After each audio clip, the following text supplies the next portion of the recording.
In Argentina, presidential candidate Sergio Massa heads the elections and will compete in a second round against Javier Milei. In Palestine, the Israeli siege against the Palestinian people continues. In the last 24 hours, the occupying forces shelled and killed more than 400 civilians in the Gaza Strip and the West Bank. And in the Democratic Republic of the Congo, violent fighting broke out over the weekend between M23 rebels and pro-government soldiers and armed groups.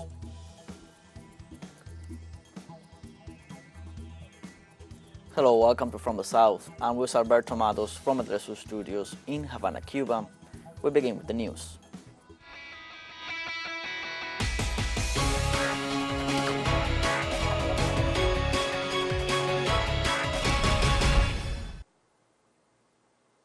In Argentina, with 98.51% of the votes counted, presidential candidate Sergio Massa leads the elections and will compete in a runoff against Javier Milei.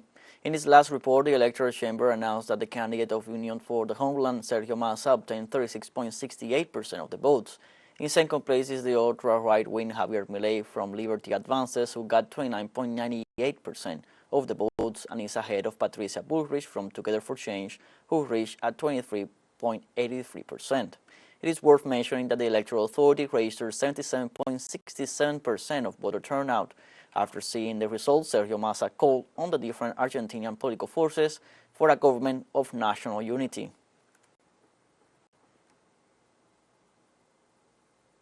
Candidate Sergio Massa thanked the Argentinian people who went to the polls. I want to thank the more than 25 million Argentines who went to vote. Vote for who will vote, because 40 years after the birth of our new democratic era, somehow Argentines manifest embrace this system as a system to elect those who govern. In Argentina, presidential candidate Javier Milei said to the Argentines that this is the most important election that they are facing, and he will embrace again the ideas of freedom that made Argentina great in the 19th century. But above all, I want you to realize that today we are facing the most important election of the last 100 years.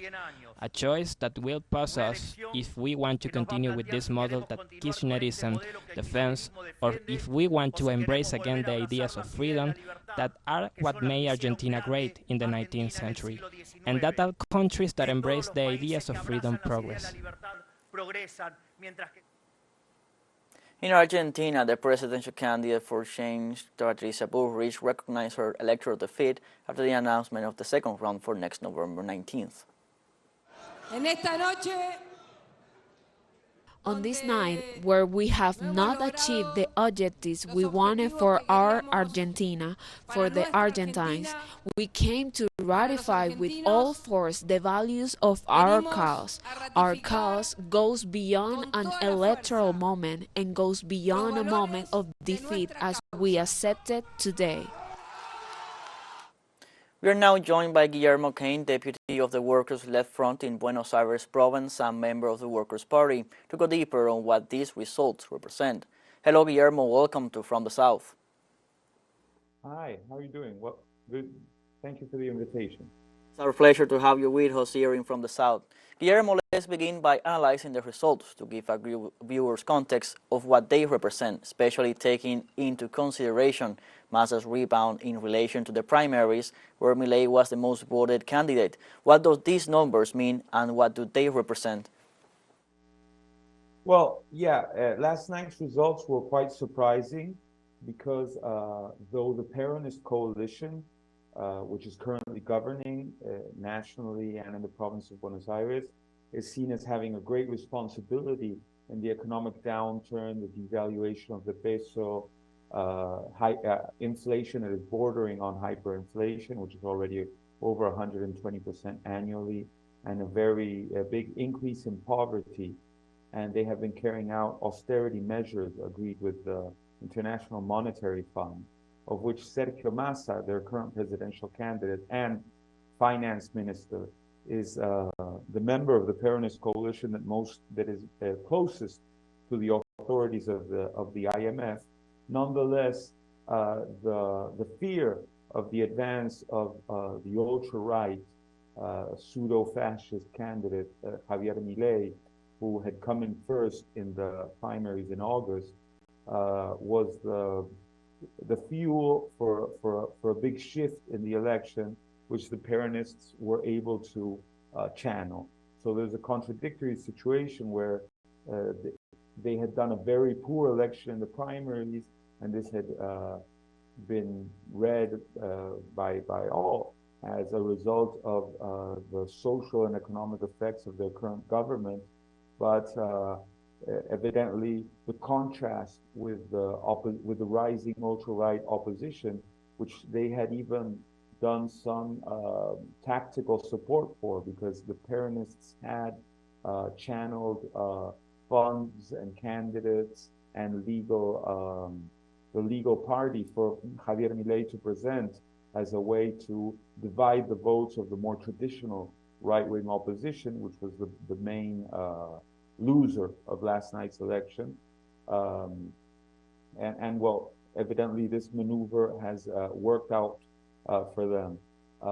Massa's reaction has been to show his more conservative face, and is inviting members of the traditional conservative right wing of the Radical Party, and even members of Mauricio Macri's PRO, to form a coalition of national unity, which evidently will not be a good thing for workers, because what they are trying to discuss is what the conditions of a stable government to carry out austerity policies against the workers will be.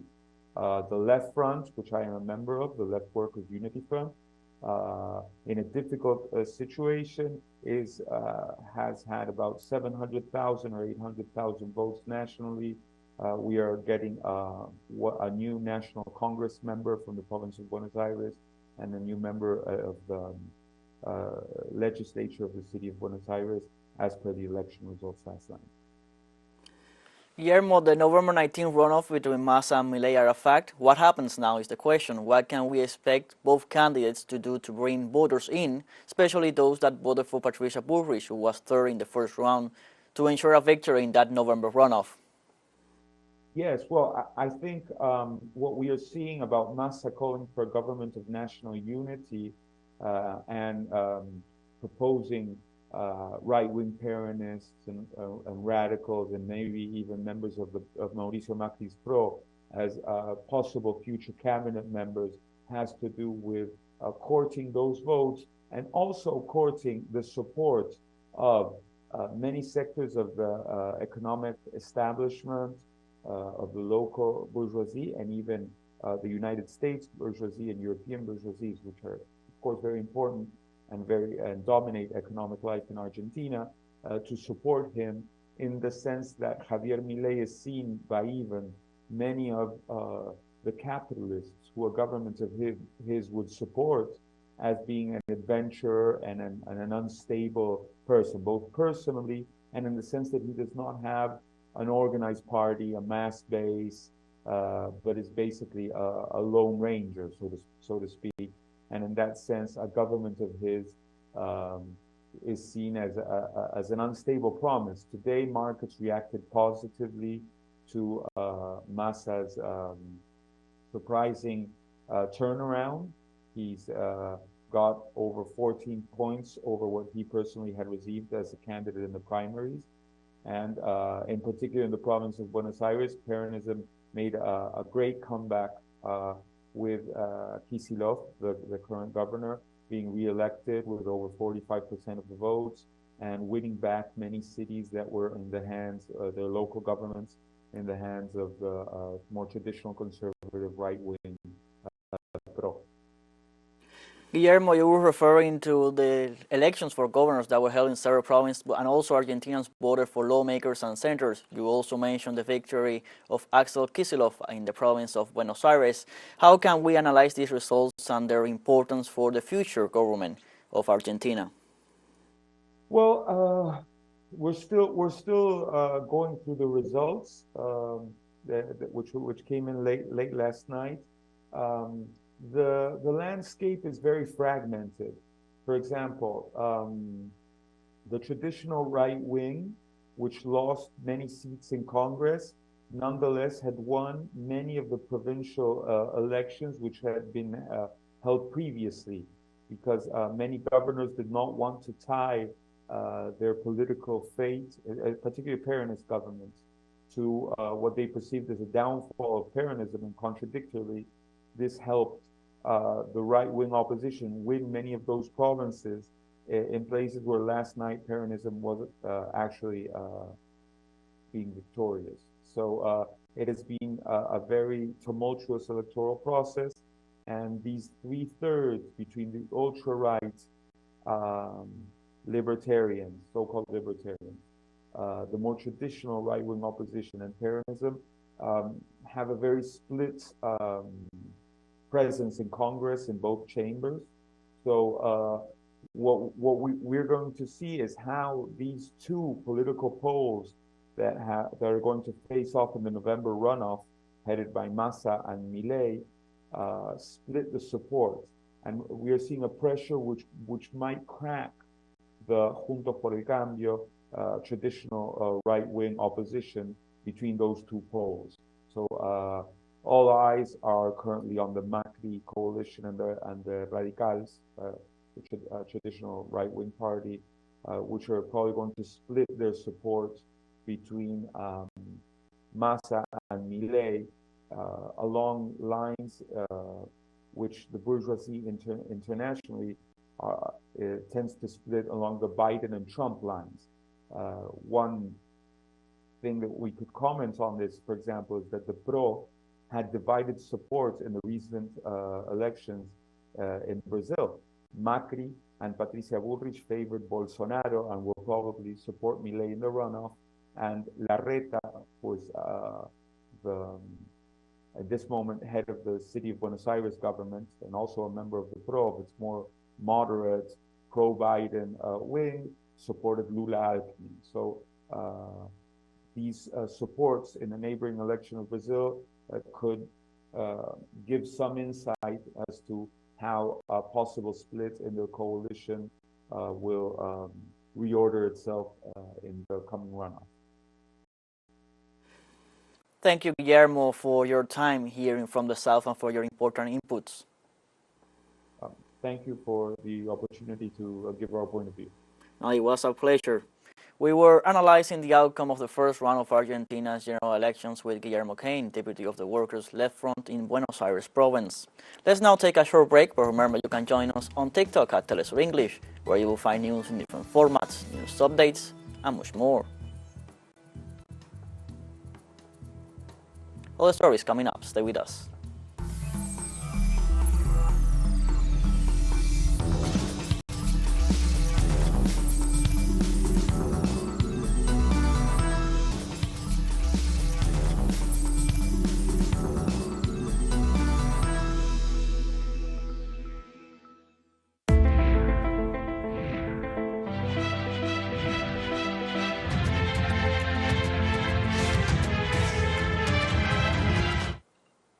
Welcome back from the South.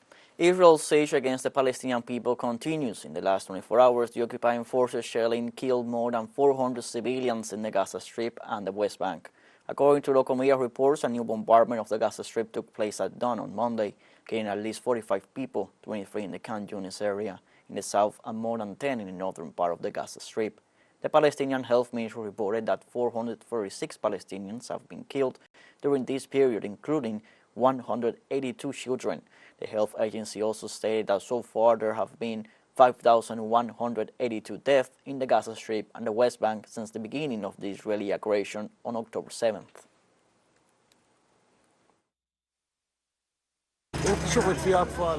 We pulled the bodies of children martyrs.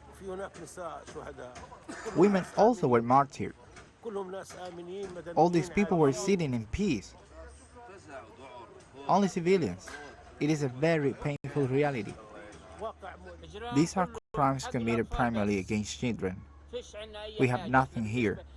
All the dead were children. We retrieved the body of 1.5-year-old. Is this also a fighter? He has nothing to do with war, but this is what Jews want. We have done nothing. The ones who died are all children and women. And the state of alert continues on Monday in the southern border areas of Lebanon after the persistent Israeli bombardment and the response of the Islamic resistance. According to the national news agency, villages in the western sector from Ras al-Nakura to the town of Ramiyeh and the lands adjacent to the Blue Line endure a night under Israeli flares and the overflight of reconnaissance planes. The Lebanese Red Cross, in coordination with the United Nations Interim Force and the Army, pulled three bodies after midnight from Halta Heights in the south of the country. On Sunday, Israeli forces shelled the Maroon Plain and the outskirts of Ait Harun. Israeli strikes targeted the Al-Marsh area in the vicinity of Hula town.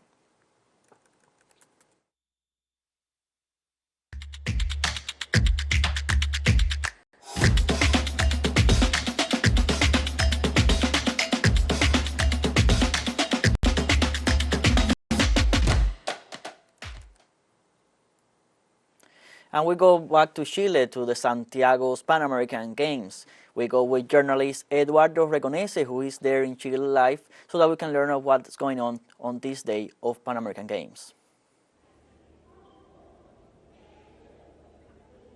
Hello, good afternoon. We're here live right outside the gymnastic stadium in the stadium of Santiago, the National Stadium of Santiago. We just stepped out from the gymnastics center. It's very, very exciting in there. There's the men's all-around competition final happening right now. So we are going to have a gold medal winner today, just in a couple of minutes actually. We're going to go back in. But right now the final is taking place. There's a lot of people. The crowds came here in masses to see this event. Speaking of other events that gave out medals, yesterday it was the turn of BMX riding. This BMX competition took place in the part of Santiago known as Peñalolén, a very beautiful part of the city, right in the foothills of the Andes Mountains. And our partner, Quique Guevara, was there, and he prepared the following story for you guys. Let's check it out. BMX racing cycling left us on a spectacular day with a special touch for Colombia. For the man, the gold medal went to the North American Cameron Larson, the silver medal went to his compatriot Cameron Wood, and the bronze medal to the Colombian Carlos Ramirez, who won his first medal in the Pan American Games, and it was in Santiago 2023. The Colombian has 2 Olympic medals in his record, bronze in Rio 2016 and Tokyo 2020. For the women's division was the closing of the day where the joy prevailed, not only for the result, but also for the final podium. The favorite and triple Olympic medalist, Mariana Pajón, the queen of BMX, won the gold medal. The silver medal went to the Canadian Molly Simpson, and the third place on the podium went to the also Colombian Gabriela Boye. You can't imagine, it's something very special since the first one in 2011. I am still here giving it with all my heart, giving it with all my will and well. It was a complicated year for me, and then to come here and accomplish this is very beautiful. It was a goal that I had for this year, and it was accomplished. To all the Colombians who are watching me on TeleSUR, thank you very much for your support. Thank you very much for believing in us, for dreaming with us, and be sure that we continue fighting to lift Colombia on the top of those podiums.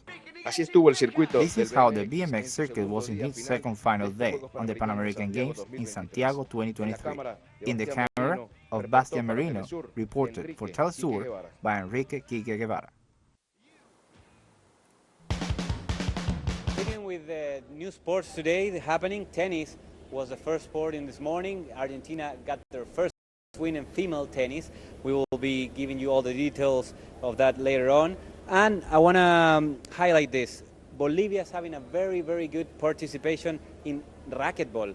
Racquetball sports that today, early this morning, we had the quarterfinals with 2 representatives from Bolivia making it to the semifinals. Right now, Conrado Moscoso just defeated Eduardo Portillo from Mexico to go into the finals, and another Bolivian, Carlos Keller, is defeating Rodrigo Montoya from Mexico. This match is still going on, so we might have an all-Bolivian final in racquetball and giving Bolivia, of course, the first gold medal. They already have secured the silver medal, but they might go for the 1-2, the gold and silver medal in racquetball.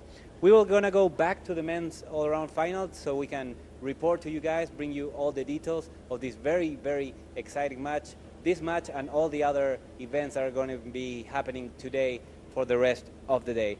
That's it for us. That's it from us to you back in the studio.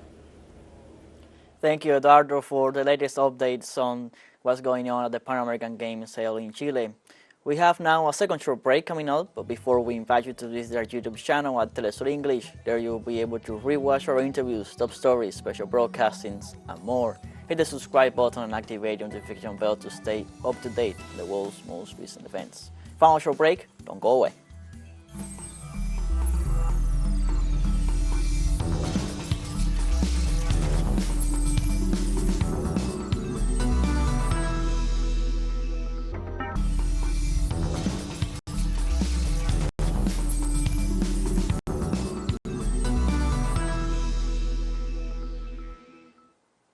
Welcome back from the south. In Azerbaijan, a series of joint tactical exercises began with the military forces of Turkey. Both countries deploy up to 3,000 troops of different types, as well as 130 armored vehicles and 100 artillery pieces. The Azeri Defense Department said that the maneuvers will be held in several locations, including Baku, the Autonomous Republic of Nakhchivan, and the territories of Nagorno-Karabakh. The agency also noted that the exercises will focus on improving the management of troops in combat, exchanging experience, and raising the professionalism of personnel.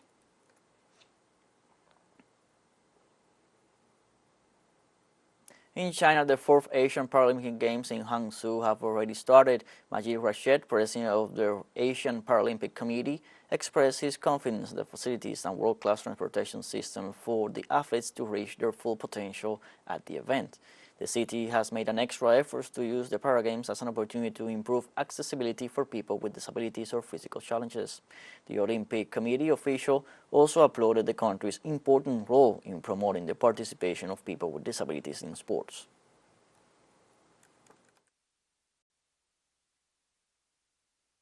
This is about to be the best Asian Paragames ever.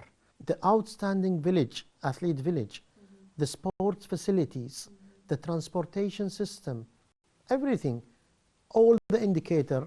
And when you give me all these facilities, I will show you my ability, my performances. So my dream will come true.